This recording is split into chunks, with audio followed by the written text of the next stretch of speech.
Hi, I'm Karen Osborn, and I'm here with Kate Kayaian, a cellist, on May 11th, which is the release date of my new novel, The Music Book.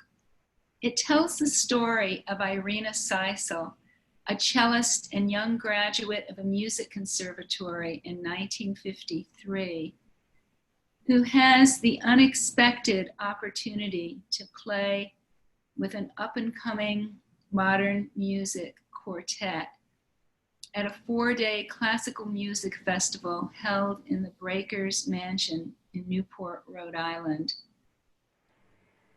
The novel tells the story of how she meets and becomes involved with the composer, Arthur Cohen, when playing with his group at the festival. I met Kate through my sister, Linda Osborn, a pianist with Odyssey Boston and the Boston Modern Orchestra Project. Kate Kayaian is a cellist, writer, musician's coach, and artist director of the Virtual Summer Cello Festival. As a recitalist, chamber musician, and soloist, Kate has performed in a myriad of venues, from art galleries in Seattle to Jordan Hall in Boston. One place she has yet to play at is the Breakers in Newport, but she is hoping that her luck will change in the not too distant future. She performs and records often with the Grammy Award-winning contemporary music ensemble, Boston Modern Orchestra Project, and was embarking on a U.S. tour of her solo recital program, The Voice of the Cello, when the current COVID-19 crisis hit. I'm very excited to be with her here today and to have this opportunity to do a combined performance. When Kate was reading my novel, she was reminded of a sonata by the modern music composer George Crumb. We've paired up to do a combined performance that alternates short passages from the novel with 4 excerpts from George Crumb's sonata. When we met to talk about this performance yesterday, we talked about the fact that both a piece of music and a story have an emotional arc, one that resonates with human experience. I'll be reading a few short passages from a section of the novel that happens on the 3rd evening of the music festival. There's a concert each night held in the Breakers Mansion, and Irina's concert with Arthur Cohen's modern music quartet is scheduled for the final evening. So in this scene, she's listening to a concert and she's sitting at the back of the great hall. She's hoping to meet with Arthur after the concert ends. And so she's not really listening to the music at first. And then suddenly something happens and the music gets her attention. She went on thinking about Arthur in this way and did not bother to listen, but a shift happened in her perception.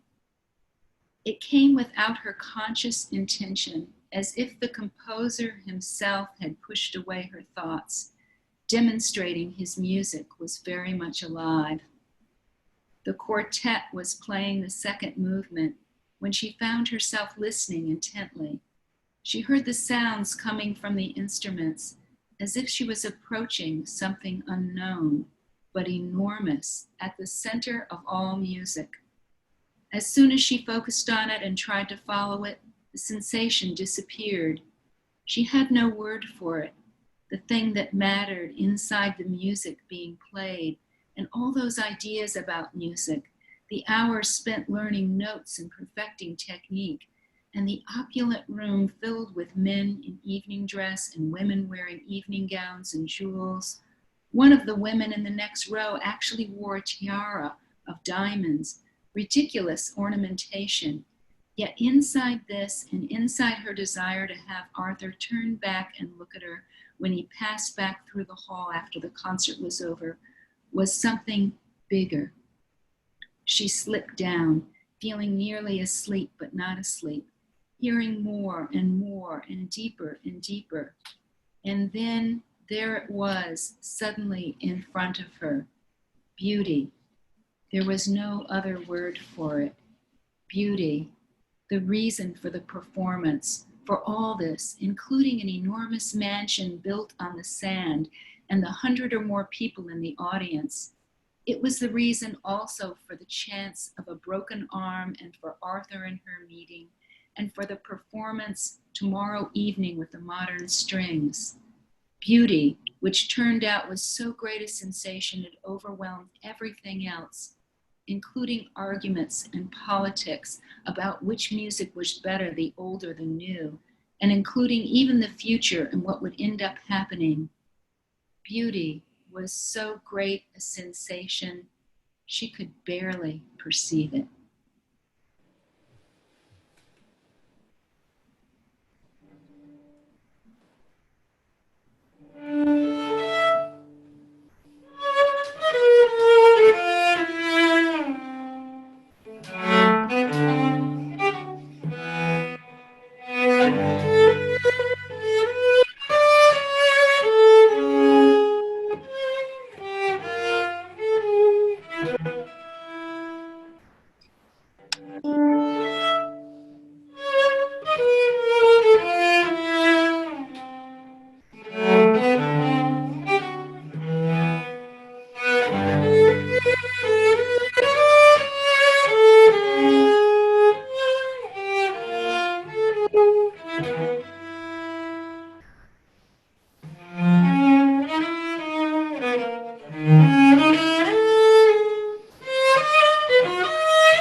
So the concert ends and she leaves the great hall. She walks out into the dark night, hoping to meet up with Arthur as she walks back towards the cliff walk. She walked past them all toward the back of the lawn near the ocean. White flowers shone in the torchlight, and Charles caught up with her. He handed her a flashlight when she said she was staying behind to walk with Arthur, and then went on ahead. She continued walking alone past the torches and through the thick grass until she reached the cliff path. She made out the rows of hedges at the back and the hulking shapes of rocks. She smelled salt water and a hint of gardenias and heard laughter, farther away now.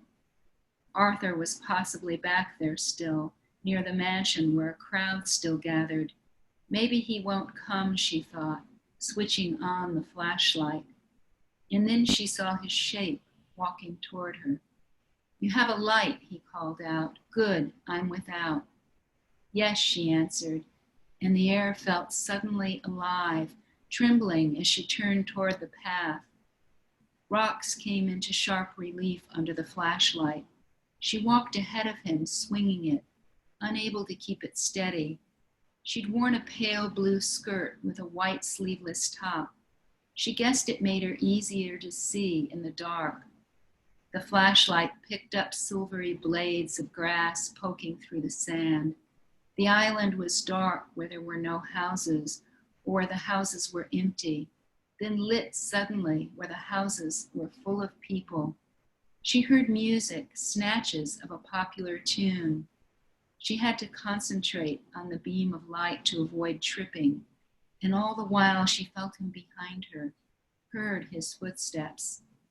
"Slow down," he said, and when she turned, he pulled her toward him. He was warm, the sleeves of his shirt soft and billowy. She kissed him, and when he grasped her hand, she kept hold of it, even though it was awkward and they couldn't walk side by side on the narrow path.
Arthur convinces her, as after they walk back, to go into the water with him and swim in the ocean. At first, the swimming is easy and the water has lovely warm patches. When they realize they've drifted far from shore, they have to fight the current to get back. Moving against the current made everything that had seemed easy impossible. The water slapped at her face, and when she pulled with her arms, the water pulled back harder so that she wobbled, shifting back and forth, swimming first to one side of Arthur and then the other. She tried not to lift her head, swimming for whole long minutes without breathing, then gasping and sputtering when her lungs clenched. Slow progress, Arthur said, stopping to tread water. How much farther? He pointed. See the shoreline? There. She stared but couldn't see what he pointed toward, even when she narrowed her vision, concentrating on one spot. They threw themselves at the water in order to keep going, and just then a sound came from somewhere behind them. She couldn't tell if it was far away or close. It rose up off the ocean's floor, a long hollow note like a foghorn or a faraway ship. She glanced back, watching for the outline of a huge creature against the water, winking eyes, glimmering portals, or spotlights. But all she saw in the darkness was shadow on shadow. She listened, and the sound came once more, great and deep. She began to swim as hard and fast as she could. Arthur stayed behind her for a moment, listening, but the sound didn't come again. Instead, a force came from out of the ocean's depths. All around them, waves rose higher, breaking over them. They had to ride in the pitch of those waves. They had to fight to keep from being knocked under. She was pummeled, ground into the ocean floor, crushed and kicked, then pulled back again to the water's surface, sputtering and coughing. Water churned through her ears. She swallowed gallons of it. After a few minutes, she couldn't see or hear Arthur. She couldn't see or hear anything except the water. At one point, she was spun under like a wheel, and for a long moment, her body couldn't find which way to turn to get to the surface again. Finally, when it felt like her lungs would implode and she saw she would have to give up and be turned in one circle after another all the way to the ocean's bottom, she spurted into the dark air. Her lungs seized and her head exploded. It was a few minutes before she realized she was close enough to the shore that she could stand. Then the waves died down for a second between breakers, and she was able to stagger forward against the undertow that pulled the bottom from under her feet. Arthur had washed up nearby. He raised an arm to signal just as a wave knocked her under again, pitching her to the ocean floor. It ground her into the muddy silt, then spit her back up. She managed a few more steps before another wave pushed her under, and then she came up again. She crawled to the shore, where she lay down on the shallow water. Every now and then, a wave splashed gently over her. Nearby, she saw the outline of trees and rocks along the coast. "Are you okay?" he called out. "Yes," she called back. They lay a few feet apart in the shallow water. Waves rippled over them, then retreated, leaving a bubbly foam. She felt the sandy silt under her harden with each retreat. Both the air and the water felt cold, but she was still warm from the hard swim. Her muscles began to let go. Her heart and breathing slowed. Arthur crawled toward her, collapsed beside her. She thought, "I will not forget this."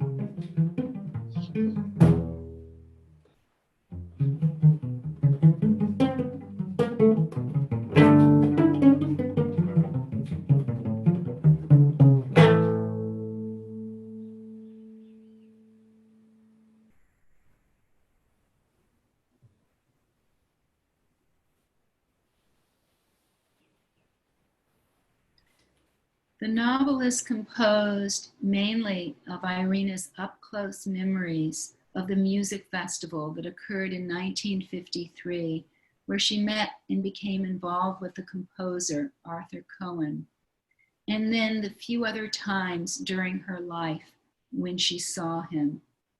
She's in the memory unit of a nursing home because she's had several small strokes when she begins having these memories after receiving a sonata that the composer left for her in his will. This is a few short passages from that scene which show her being drawn by memory and beginning to look back. She knew, didn't know. She was in the memory unit when the envelope with the music book arrived. It came by post, a thick brown envelope addressed to Irina Reynolds at the house on Hickory Street, then forwarded to her room 139 in the memory unit. The envelope contained a sonata composed by Arthur Cohen and left for her in his will. There was also a letter from Deborah Cohen, his niece and executor of his estate, along with a copy of his obituary and a music program from the Newport, Rhode Island Festival in 1953. She forgot to dress, didn't seem to know or hear. Her mind was elsewhere. They worried about loss of balance, and falling was a danger. She moved into the memory unit several months ago because of the strokes. Words didn't string together. She stuttered on sounds, didn't know how they fit. And she forgot what day it was, couldn't be counted on to know, couldn't count. She didn't follow or understand, but she heard everything, voices in the hallway, machines beeping, intercoms speaking. The memory unit contained endless floors and halls, each with countless rooms. She heard them all around her, a labyrinth. Outside the window, clouds circled, an eye peered through glass panes. A giant ear noted everything. Nothing was solid. People sat in wheelchairs or drifted, ghost-like, in the hallways. The hallway of the memory unit was brightly lit. Cords dangled from the walls in case of emergencies. She heard the phone ringing and someone said a man in 109 needed help. She heard him shouting but couldn't hear the words, couldn't make sense. Other things crowded in, loomed vividly. She heard the music she'd performed. She heard what she'd said and what others had said. She saw what she'd done, saw what others had done, and felt it all over again, felt it more deeply. At night, she had so many memories she couldn't sleep. She saw the house on Hickory Street and the academy where she taught cello lessons. She saw Symphony Hall, and now she saw those 4 days in Newport with Arthur Cohen and the modern strings. They rose up before her, though she didn't know when Judith was coming and couldn't follow what she said. The present was blurred, but her memory was detailed and distinct. A door that had shut long ago was open, and a performance was happening.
That was beautiful. Thank you, Kate. And thank you all for listening. The music book is available from Livingston Press, Amazon, and independent bookstores. Kate's virtual Summer Cello Festival runs online from June 22nd to August 6th with 25 highly talented student participants and a world-class faculty. If you'd like to join them as an auditor, please visit virtualsummercellofestival.com. And please join us also on YouTube for a conversation about the book, classical music, and being a woman. Thank you.